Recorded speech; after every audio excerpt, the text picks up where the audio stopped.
I am delighted to join you today at the opening session of this year's Pan-African Parliament.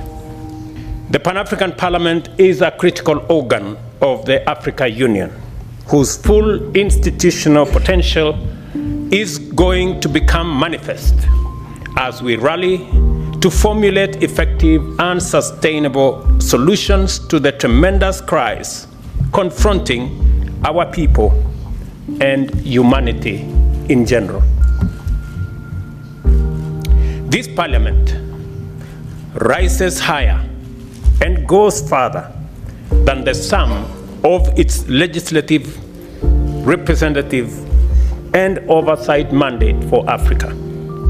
It provides a fundamental deliberative forum where the peoples of Africa gather to reason exhaustively together and develop African solutions to Africa's problems.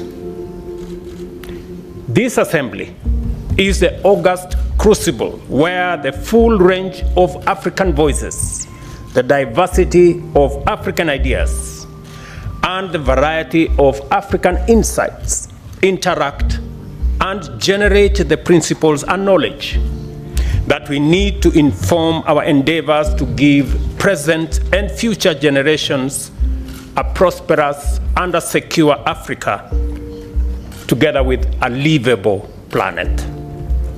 I therefore congratulate all of you for the confidence you have clearly inspired to be chosen as the African people's representatives in this Parliament.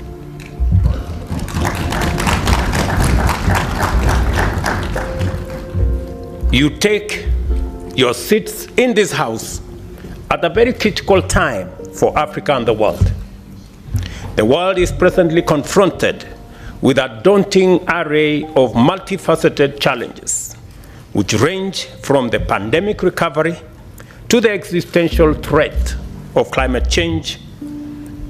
There is also the prevailing adverse financial environment characterized by increasing interest rates and looming debt distress affecting Africa and the many other regions, not forgetting the complex security implications of a delicate geopolitical crisis. At this time, your leadership as members of this House is more vital than ever to guide and support all other institutions of the Africa Union in pursuit of a new, ambitious, and inspiring vision. It is a time to be bold, to be strong and resolute enough to confront these challenges with greater unity and greater commitment.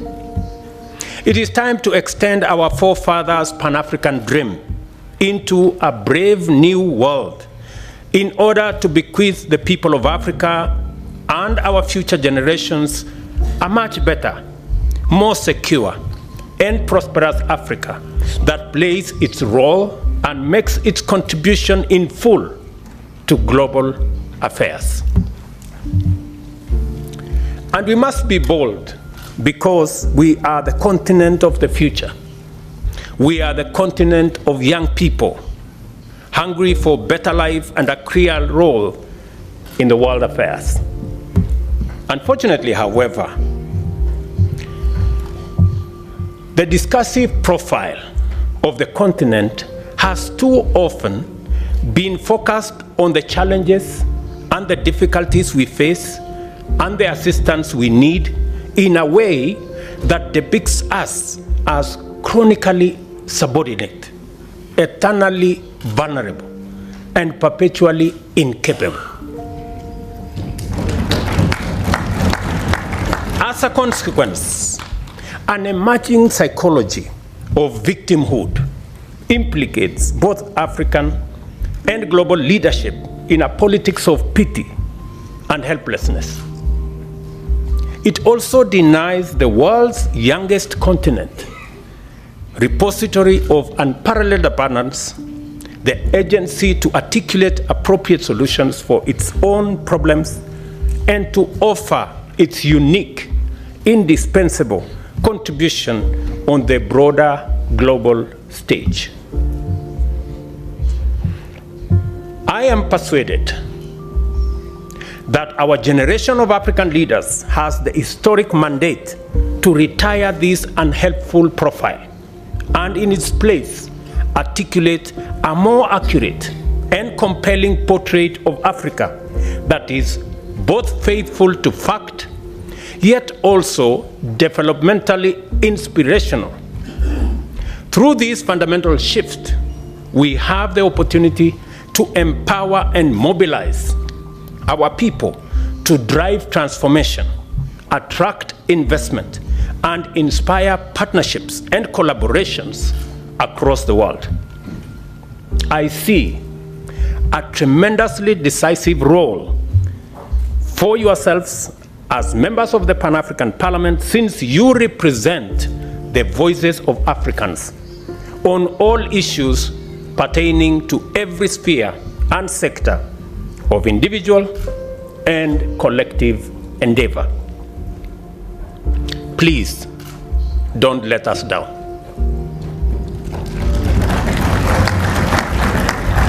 The need to urgently undertake fundamental shift in understanding Africa's global role is overwhelming evidence on the subject of climate change. At the moment, conversations about climate change in Africa focus on the fact that Africa's contribution to global greenhouse gas emissions is minimal, at between 3 and 4%, yet the impact of consequent climate change on our people is huge. This discourse also mainly focuses on the questions of compensation for loss and damage, and funding for adaptation, mitigation, and resilience.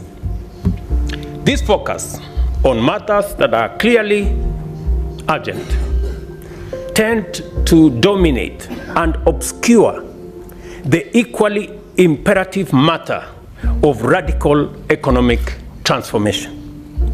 I consider rapid economic growth to be indispensable to the achievement of stable and dignified livelihoods for all, as well as the creation of lasting resilience. At the same time, I worry about the mainstream perspective where prosperity is often regarded, ironically, as incompatible with environmental sustainability and relegated to the margins of global agenda for Africa. I will explain this a bit later. As a matter of fact, many Africa's global partners evasively skirt around this necessary conversation, making it difficult and uncomfortable. Explicitly and implicitly, they encourage Africa to focus on managing the consequences of climate change, since only others in the global north are understood to possess the capacity to solve the global problems of such character and magnitude. This unjust dynamic is unnecessary, inappropriate, and only serves to hold us back from fulfilling our potential.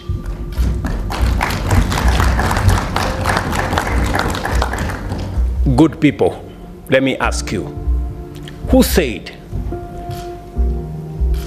that Africa cannot be part of the solution? That when Africa is being discussed, it's only being discussed in the context of the problems.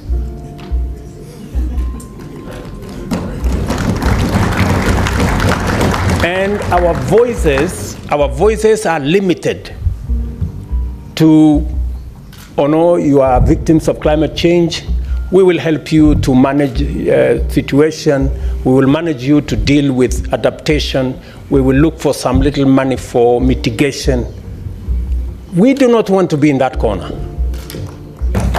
We want to be in the conversation about the solutions.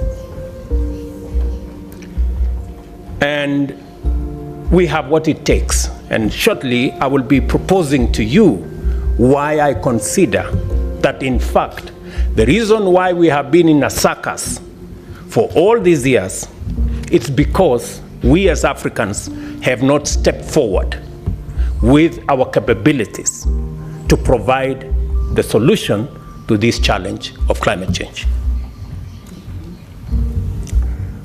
As the chair of the Committee of African Heads of State and Governments on Climate Change, I fully associate myself with the consensus that has evolved among Africa's leaders who have refused to be tethered to this unsatisfactory ideology. Instead, we have been pushing a fresh, affirmative, and solution-oriented perspective. And I have come here today to ask you to join us in executing this change of course, articulating a fundamentally Pan-African principle and amplifying new ethos that summons the world to live, produce, and consume in harmony with nature that will be spearheaded by Africa.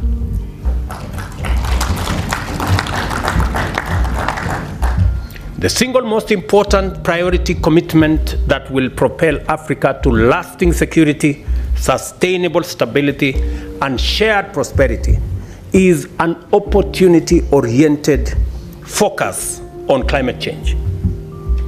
Our continent's abundant wealth of natural resources, immense endowments of untapped green renewable energy, our youthful demographic profile, and our increasingly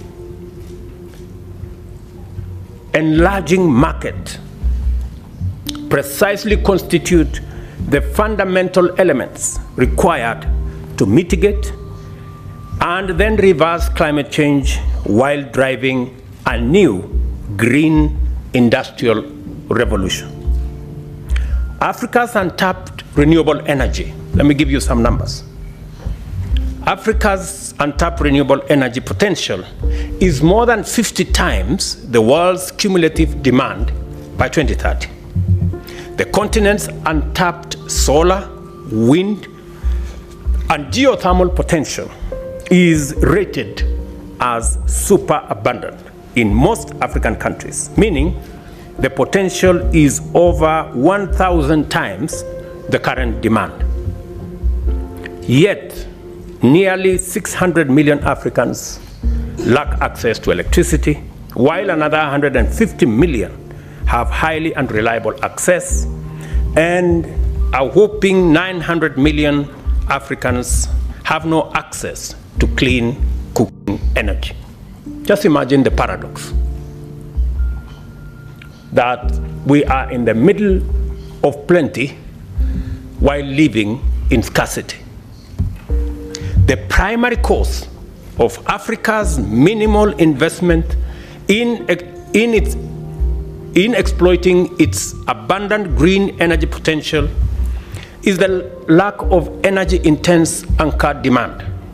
Such demand would make investment in additional energy generation capacity bankable and render universal energy access possible. Scientists tell us that achieving the net zero emissions by 2050 is imperative to sustain human civilization. Failure to reach this target will lead to devastating and irreversible impacts on ecosystems, weather patterns, and sea levels. At present rates, it will be extremely difficult, if not altogether impossible, for the world's industrial nations and fast-growing emerging economies to achieve net zero goals on time. The only way for the world to achieve this net zero aspiration by 2050 is for countries which presently have net negative emissions, as we do in most of Africa. And I really want you to listen to me on this point, because this is the turning point. The only way for the world to achieve the net zero aspiration by 2050 is for countries which presently have net negative emissions, as we do in most of Africa, to make up for those on course to missing the 2050 goal. The implication of this scenario is that African countries are uniquely positioned to limit own emissions and at the same time contribute reductions everywhere. We are not only in a position that we can limit our own emissions, but we can assist others. We can contribute to the reduction by others. The opportunity, therefore, exists to provide energy access for all Africans by 2030, while reducing total emissions from energy generation by creating green industrial capacity in Africa, thus positioning the continent to support the global net zero ambition. The clearest path is to relocate global industrial production capacity to Africa and therefore meet Africa's as well as world's growing demand for goods and services. Let me take that again so that we are clear. The clearest path available to humanity, not just to us, available to humanity, is to relocate global industrial production capacity to Africa and therefore meet Africa's as well as the world's growing demand for goods and services in a green first manner that also enables the continent to leapfrog the industrial development path taken by the global north. An African green industrial capacity will not only serve global demand, but it will also decarbonize global production, thereby fulfilling humanity's most ambitious climate goals. This is the very honest conversation we want to have. We are saying we can have a win-win in this engagement. We do not have to engage in the usual finger pointing. You caused this, you did not cause that. That's all fine. We contributed the least, that's fine. We are suffering the most, that's okay. But we can together agree on a solution that carries everybody. And that is the proposition we are having as the leadership of this continent. We are not selfish. We are willing to share, to present our resources so that we can not only solve our problem, but we can solve the global problem of climate change.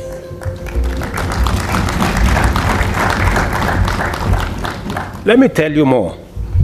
For the first time in history, low or no emission production processes for products like steel, fertilizer, and hydrogen are technically feasible and economically efficient, thanks to Africa's abundant renewable energy potential. Moreover, primary processes of essential ores present a major opportunity for Africa to effectively balance its energy and climate ambition. Africa has 30 to 40% of the world's minerals, including those on which the green energy transition depends. The availability of these significant deposits makes a compelling case for Africa to be a global hub for manufacturing. For example, the simple decision to process the 80 million tons of iron ore annually exported by Africa to Europe and China, and to process steel from plants close to mines in Africa averts the emission of nearly 7 million tons of carbon dioxide equivalent in just 1 year. Processing over 110 million tons of bauxite exported annually from Africa to Europe and Asia at aluminum factories near the mines using renewable energy can also avoid between 1.3 and 1.5 gigatons of carbon dioxide every year, which is 3% of all global house gas emissions. What am I saying? I am saying instead of exporting the iron ores and the bauxite to be processed in Europe and China, if the decision was reversed so that we still get the same steel, but this time round, it is processed in Africa, you don't have to transport the ores. Use the renewable energy in Africa instead of the fossil fuel and carbon energy in Europe. It is a simple decision. We will still get the steel for everybody, but let's change the paradigm. Instead of transporting iron ore and engaging in huge footprints of carbon, let us process the iron ores and the bauxite in Africa. And we are willing, once it is processed in Africa, we will sell the steel to our friends. We will do two things. We will have created jobs in our continent. We will have done green for everybody, green industrialization for everybody. We will have reduced emissions for everybody. And we will have contributed to solving this big equation of carbon emissions. It is as simple as that. It is just as simple as that. You don't need any rocket science to, it is just as simple as it gets. Let me give you an example from Kenya. Kenya is a perfect case in point. Our comparatively small national grid is about 3 gigawatts, but consists of 92% renewable energy. We aspire to make our grid 100% renewable by 2030, in the next 8 years, while executing a quantum leap in grid size to 100 gigawatts and 100% renewable by 2040. The small grid size and relatively high energy cost, production cost that is in the past made it hard to attract energy-intense industry to Kenya. By recognizing the need to develop industrial anchor demand and shaping our plans accordingly, we have prioritized green industrialization and now aim to make carbon credits one of Kenya's biggest export products. In a month, we will have completed the institutional and legal framework for us to access, manage, and participate in the carbon market space. For the record, all the carbon trading in the African continent, let me say, 25% at the moment is happening in Kenya. I want to encourage us as a continent that is the future. And the legislators here from different parliaments in our continent must carry this back home. To support this, we are working on the appropriate institutional framework to anchor carbon market regulation, aligned fiscal incentives, and a green investor-friendly environment that ensures communities benefit as businesses also flourish. We are therefore organizing and building our internal government capacity accordingly. And I dare say every other government, every other parliament must begin to internalize and to work along this line. The same will be true for our food production. As the world embraces regenerative agriculture, we recognize that our agricultural practices largely comply with a new approach.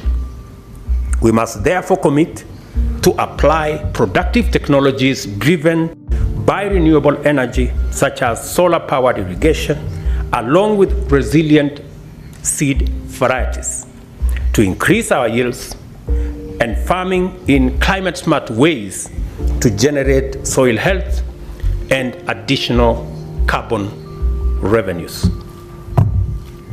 It is essential to point out the additional benefits of relocating industrial production to Africa in terms of strengthening our balance of trade, ease pressure on our currencies, and mitigating the vulnerability arising out of dependency on capricious supply chains, as is the case in our fertilizer supply. Case in point is what happened in Ukraine and Russia. We have all it takes to grow our industries and make Africa the clean, green factory of the world. My call today is for us to do so in a way that is green from the start, so as to capitalize on the exclusive competitive advantage we have. No other continent has the advantage that we have as a continent. Another major opportunity for the continent is in carbon removal using hybrid solutions, including nature-based and technological solutions.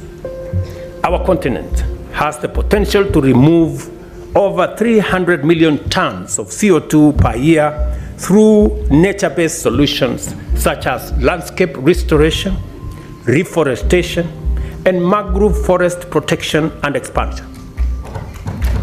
These measures, at a carbon price of $50 per ton, could provide in excess of $15 billion in revenue, create more than 85 million jobs, and improve millions of livelihoods.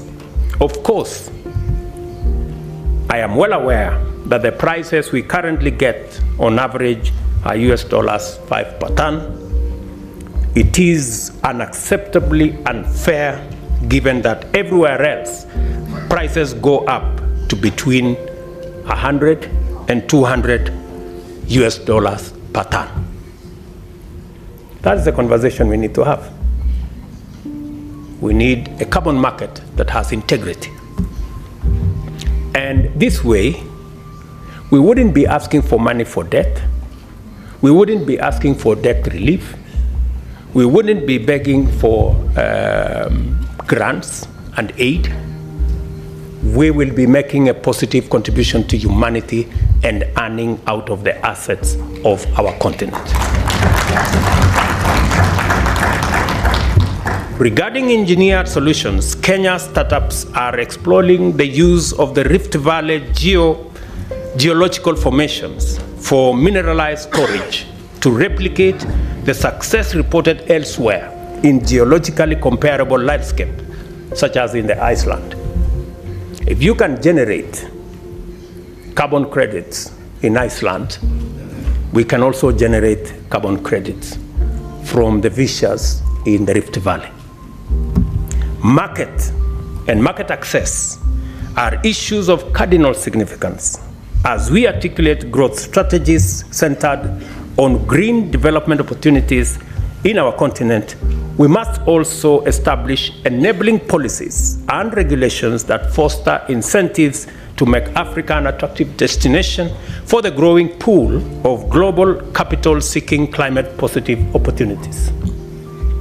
The Africa Continental Free Trade Area Agreement is a major step in the right direction to the extent that it seeks to enhance trade within the continent and presents the continent as one large trading area. It is absolutely essential to set up a sound global regime of trade and market with robust incentives for low emission production of goods and services with lower emissions. Such a framework would position Africa as the world's most competitive industrial, investment, and trade destination. I wish to direct your attention, to the European Union's carbon border adjustment mechanism and the potential negative impact it will have on African exports. I hope some of you are aware of this mechanism. Our exports are produced in older and smaller industrial facilities that are not managed to minimize emissions compared to their European counterparts. The EU's mechanism is transmitting the most emphatic demand signal and lays down a set of incentives that make low emission production competitive. This is exactly what Africa can offer through transition. Instead of looking at it as a barrier, we should change it and make it a bridge. We have a responsibility to ensure that global carbon markets maintain the highest standards of integrity to most efficiently channel benefits and rewards to communities that do the hard work of protecting and expanding carbon sinks or innovating new ways to avoid or permanently remove greenhouse gases. Our international partners must provide market access and make the right kind of capital available to invest in our potential. On finance and capital, at the Paris Agreement, as well as earlier in Copenhagen in 2009, it had been agreed that developed countries would make available US $100 billion every year for developing countries. Disappointingly, as expected, the amount has never materialized. As a result, this figure has become increasingly contentious and divisive in every other conference. By contrast, I invite you to consider the Global Finance Alliance for Net Zero, which was launched in COP26 in Glasgow. The alliance unites nearly 600 financial institutions. And I'm told there is a good gentleman who has made a presentation to us from the European Union. The alliance unites nearly 600 financial institutions who have jointly invested US $4 billion in energy transition towards net zero, an amount that African investment opportunities we've hardly had tapped into. This variety of capital that is out in search of green investment opportunities is tapping into a rapidly growing global demand. Other regions appreciate this opportunity and are charging ahead. For example, the United States Inflation Reduction Act provides nearly $370 billion in tax incentives and government spending towards clean energy and climate technology. The EU has made US $1 trillion available for the European Green Deal over and above new trade rules under the Carbon Border Adjustment Mechanism that make importers pay for the embedded carbon in their products. The planet simply cannot afford to channel a paltry 0.6% of renewable investment in Africa at a time when the continent is home to over 40% of the planet's best renewable energy resources. Our statistics on sustainability, efficiency, and green compliance are outstanding. I mentioned earlier that we can create energy access for all by 2030 while reducing total emissions related to energy generation by at least 80% and emissions per megawatt hour by well over 90% with only 30% investment. However, it entails a 40% higher upfront investment than the current policy pathway. if Africa is to be the green industrial powerhouse of the world, and there is no foreseeable alternative, much more investment has to be made available collectively by humanity.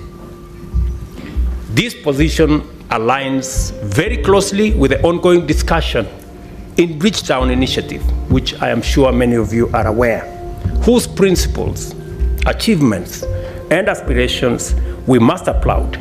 A decision in line with the Bridgetown call for action to channel a greater proportion of global finance to emerging and frontier economies and link it closely with climate action would make necessary concessional capital available to de-risk and attract private investment.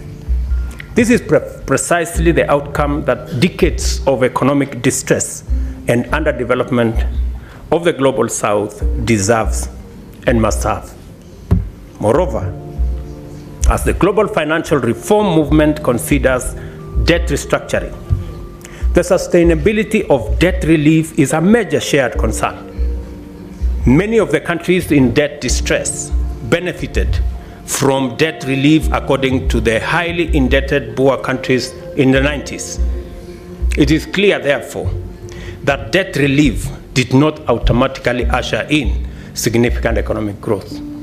In fact, it didn't achieve much. To liberate economies from this vicious cycle, positive growth that is sensitive to climate and biodiversity agenda is needed. This is growth that builds on all our assets. African countries possess inherent competitive potential to emerge as clean, green, global manufacturing hubs. And that's the unique position we have. Instead of all the games being played, all we need to do, we are telling the world, we have our assets, we are willing to have a win-win engagement. We have the largest green energy potential, resources.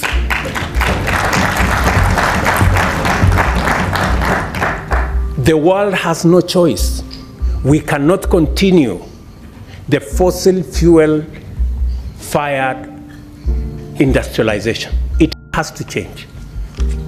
All we are saying is we are coming with our assets, come with investment and technology, we meet halfway, and everybody wins.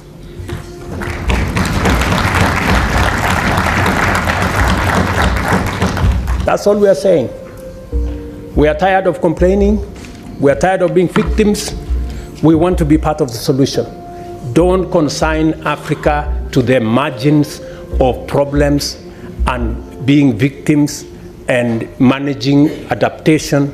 We have better proposals that can get all of us out of the quagmire that we are all in.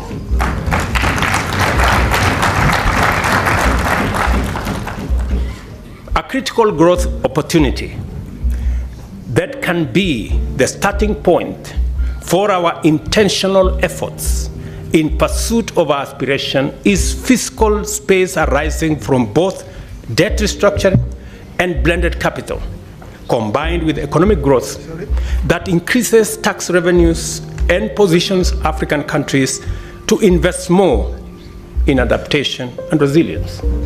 Once we have a win-win, once we are making money, once we are engaged in economic activity, we can take care of the adaptation.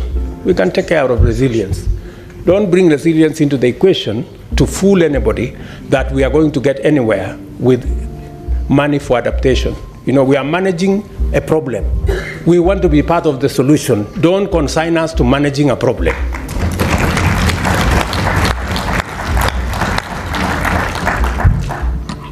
I submit to you, in this esteemed assembly, my good friends, that by taking these measures with a degree of both urgency and resolve, Africa's leaders can energize our economies and inspire the people with a new vision centered on investment and growth, which is in harmony with our planet.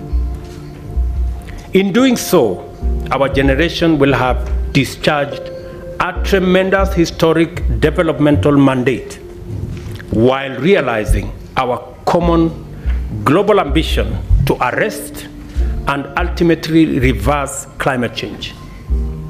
We will also make it possible for our economies to meet the needs and fulfill the hopes of a young workforce, which grows at an annual rate of about 30 million young people in our continent, requiring us to generate millions of decent jobs every year. Your work, honorable members, therefore, is clearly cut out, and your assignment very well defined. By facilitating robust and continuous discourse on the broadest cross-section of Africa, this Parliament will simultaneously employ the federative transmission of ideas from discrete grassroots agencies to the global and continental, multilateral and intergovernmental fora, and at the same time engage the devolutionary mechanisms of domesticating global standards and international norms. Although the theme of this session is the African continent at crossroads, our discussion has enlarged our field of deliberation to encapsulate possibilities that transcend our defining dilemma of past decades. For a while, Africa has struggled with an implied trade-off between economic growth and prosperity on one hand, and environmental sustainability on the other. We can now agree that given the transitional imperative, it is possible for Africa to execute clean, green industrialization that can enable the rest of the world attain the net zero target as well.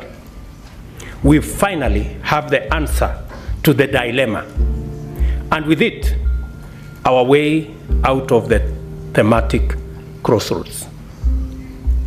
Simply, Africa is the answer. We don't have to be at the crossroads. If Africa is indeed the young green continent of the future and the locus of the next industrial revolution, Africa's solutions are no longer restricted to Africa's problems. They also address humanity's problems effectively, global problems effectively. So we can confidently say that African solutions can actually provide global solutions.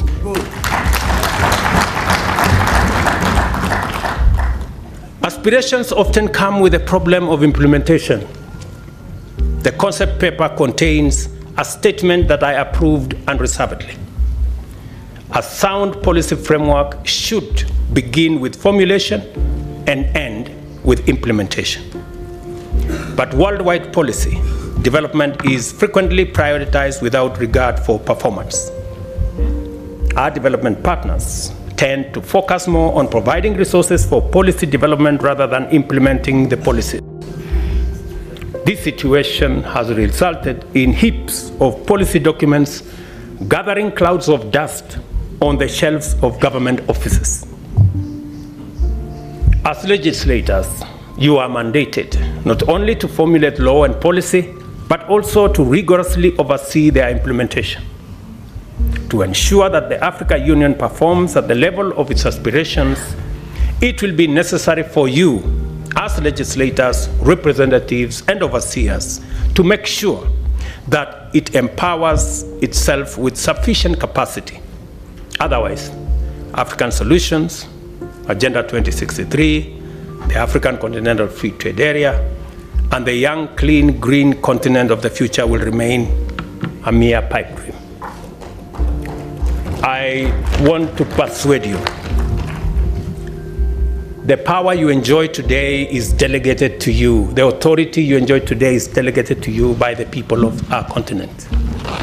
And let me remind you that the authority that you wield comes with responsibility. And responsibility comes with accountability. Our Africa Union, we have to rethink the architecture, the governance structure of our Africa Union. This parliament must provide the accountability mechanisms to make sure that all the structures of the Africa Union ultimately are answerable to the people of this continent.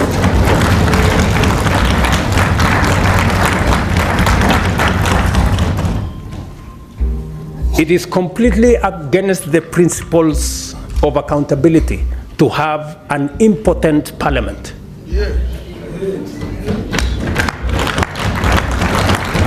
A parliament that cannot approve the budget of our organization. A parliament that cannot hold to account the executives in our administration is not the kind of parliament the people of Africa envisaged. Is not the kind of parliament our forefathers envisaged when constituting our union. Let me also say the following, that as nations, the whole reform agenda around the AU is a necessary imperative. It is not possible for us as states, as governments, to hold all the power and expect the African Union to function. We must be courageous enough, we must be bold enough to delegate some of the powers of our nations to the collective body of the African Union. That is what other progressive unions have done.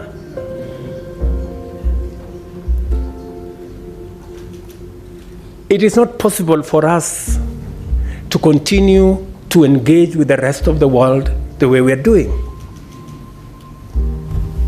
The budget of Africa Union, to a good extent, is funded by development partners. What does it say about our ability to make our own decisions? It is said, he who pays the piper calls the tune.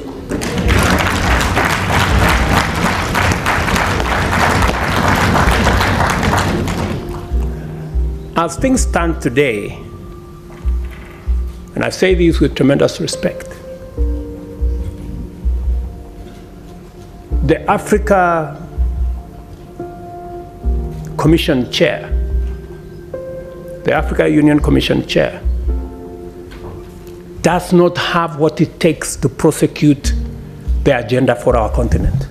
We still hold all the power as heads of state and expect the union to function. It cannot function. We have to donate some of the power to the collective authority of the union. I had occasion, let me explain to you something. I had occasion a few weeks ago to talk with the German Chancellor, and he was explaining to me how Germany has donated matters trade, matters investment to the European Union. And they have immensely benefited by working together as 27 governments, 475 million people. In our continent, we still want to keep all the powers in our little corners. How are we going to negotiate with EU as a country? You know, how are you going to negotiate? And this is the candid conversation we must have. the Pan-African Parliament must operate at the same level as the European Parliament. If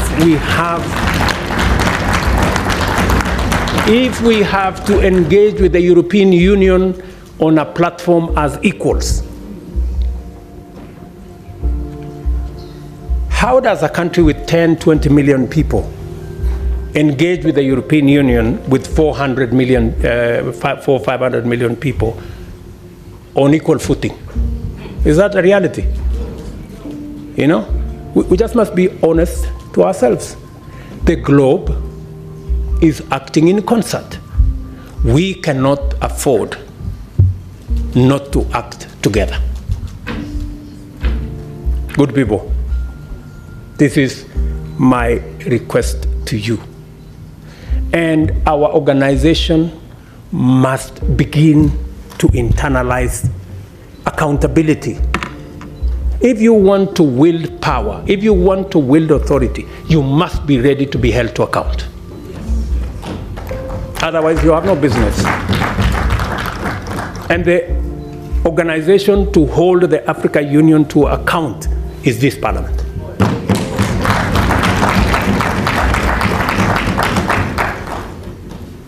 So what am I saying? For example, let me give you another example. We have been to US Africa. We have been to some other engagement with other countries. Now we have been invited for Russia-Africa Summit. We have made a decision, very respectfully as heads of state in Africa, that any engagement with other partners must be an engagement of equals. And for it to be meaningful, if we are going to meet the president of a country, we have organized ourselves that the Troika is going to represent Africa. The chair, the current chair, the past chair, the chair that is coming, and the heads of our regional economic commissions, about 6, 7 people. But what happens continuously? When others want to engage with us, they don't want to deal with the Troika. They want to invite 50 heads of state. So we go to a meeting, just explain to me what kind of outcome you expect where 50 heads of state are sitting. Everybody is asked for speak to 1.5 minutes. You speak to for 1.5 minutes. What kind of engagement are you going to get? You're going to get nothing, right?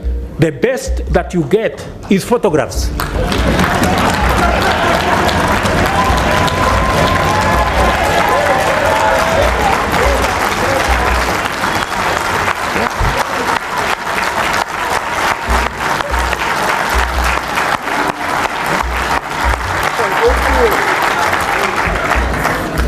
That's it.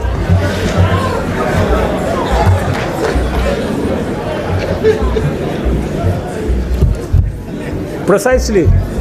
You get these photographs, they normally line us up somewhere, you know, crowd of 50 heads of state, you know, and that's all we come home with, you know, because there isn't time to engage. Any serious country that wants to engage with Africa, yeah, must respect first our architecture. If we have said we are going to be represented by the Troika, why are you inviting 50 people unless you want to sabotage the whole discussion?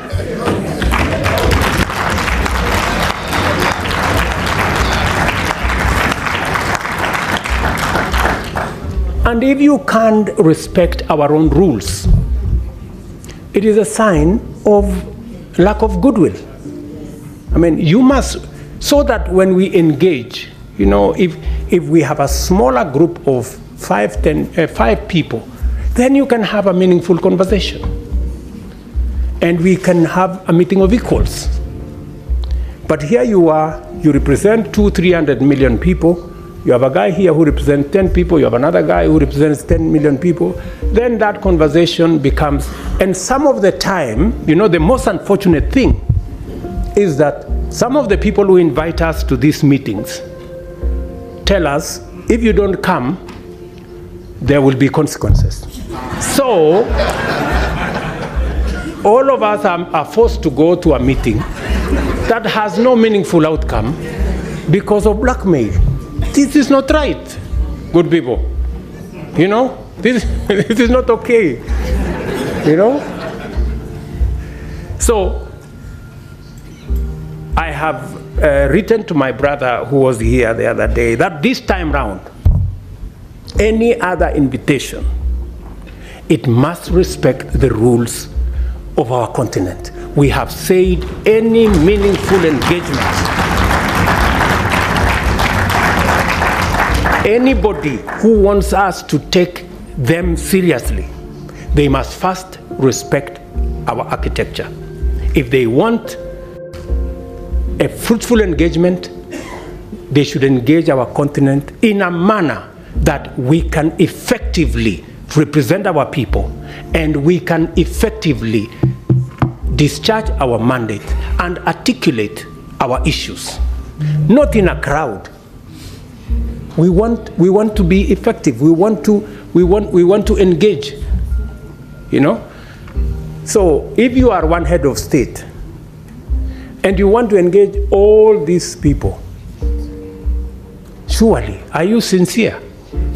You know, in engaging in a crowd?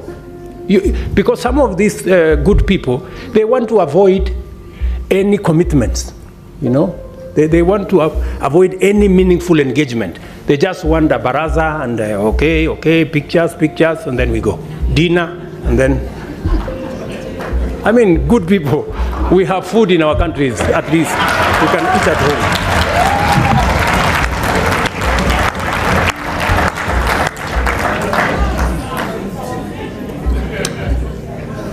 The Africa Union reform agenda must therefore become a priority this session.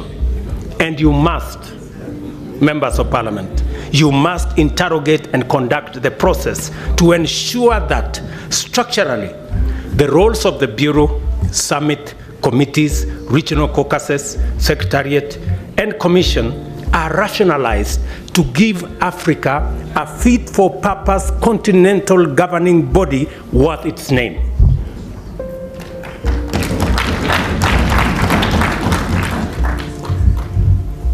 To do so, this Honorable Assembly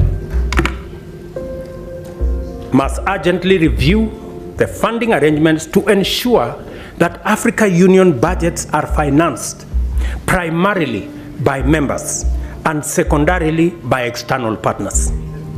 In turn, this will require a mechanism where Africa Union member states are up to date with their contributions with regard to all our commitments.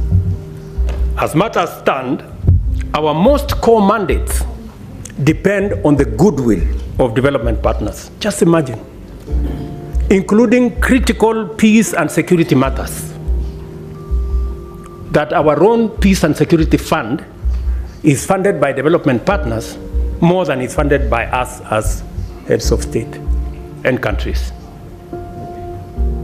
Good people, this needs to change. Africa solutions must look like solutions. And in principle, they ought to emanate from us. How do we say we are providing African solutions if it is funded by development partners? It's a fallacy. It means we have no capacity to provide Africa solutions if it is being funded by others. A case in point, we have a situation in Sudan. The generals in Sudan are bombing everything. They are bombing roads, they are bombing bridges, they are bombing hospitals, they are destroying airports, using military hardware bought by African money. Just imagine. We need to tell those generals to stop the nonsense. Yeah.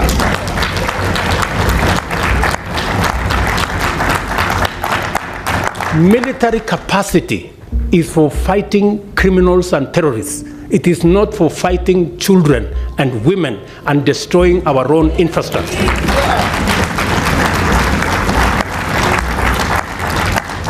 But as it is, we have no capacity to stop this nonsense in our own continent because our own peace and security fund is funded by others. We have a problem. But I'm telling you, we are going to correct this problem. It is us to do it.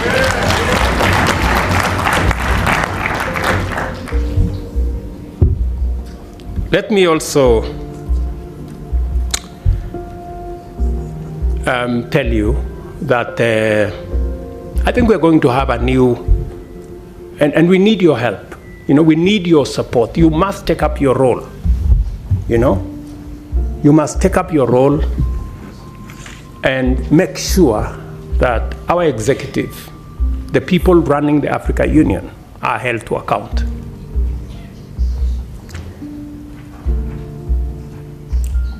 With this vision in mind, I sought and was privileged to receive the approval of the African Heads of State and Government Summit to have the honor of hosting the Africa Climate Summit in Nairobi this year in September. This will be a major gathering of African and global leaders to deliberate and consolidate a clear African position and clear African voice as we project our agenda in the global stock-take engagements and the build-up to COP28. The summit also provides an opportunity to highlight and forge consensus on the modalities of unlocking Africa's vast potential to positively impact the climate agenda and rally the world to tap into the numerous opportunities that Africa presents towards global net zero. This will not be another morning summit where we are mourning about our situation. We are going to boldly tell the world we will contribute positively to a solution, and we have what it takes. I invite you all to Nairobi to join us at that summit and to take part in that broader journey and vision for Africa to hold meaningful discussions with global partners. I have told you, Africa heads of state and governments have resolved that partnership summits by external parties shall be reviewed with a view to providing an effective framework for African Union partnerships. And we are going to work together in that manner. Another proposition I want to make to you is the United Nations. This is an important forum for transacting global affairs in diplomacy, peace, security, and trade, among others. But Africa, a continent of 1.2 billion people and a GDP of close to $2 trillion, finds itself disadvantaged by the current configuration of the UN Security Council, a configuration that was established 80 years ago, before the Second World War. But the world has since changed tremendously, we all know. Countries that had not become self-determining have since attained independence and are making a huge contribution to their people, continents, and the world. It is therefore time to reform the UN Security Council and change it from an exclusive club of 5 permanent members to a more representative global council that works for the interests of the whole world.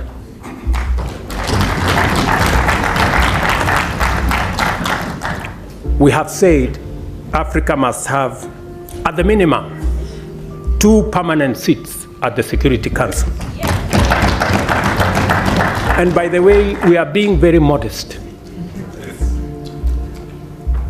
Yeah, we are being very modest because we are understanding. We must therefore work together to make our continent prosperous, for that is what it deserves, and our people now and generations to come, and improve our relations with global business and global investments. One final thing. that I want to. I know many of you have talked about Paris. Yes, we will be going to Paris because we want to occupy every space. We are going to be consistent. We are going to be coherent. We are going to be audible until there is no place to hide.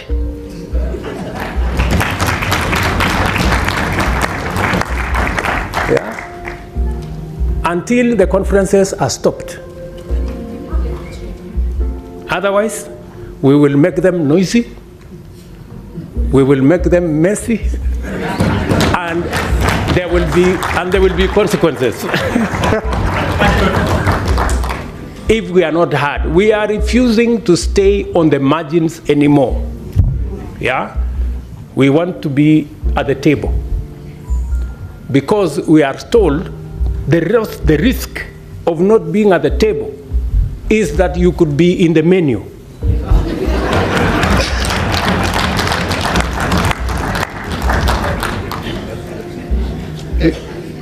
Do you understand? So, we are going to occupy every space. And we have been gentlemen for far too long. We are now going to appropriate our place because we have a contribution to make. Ladies and gentlemen, thank you very much for listening to me. I don't take it for granted. And God bless you.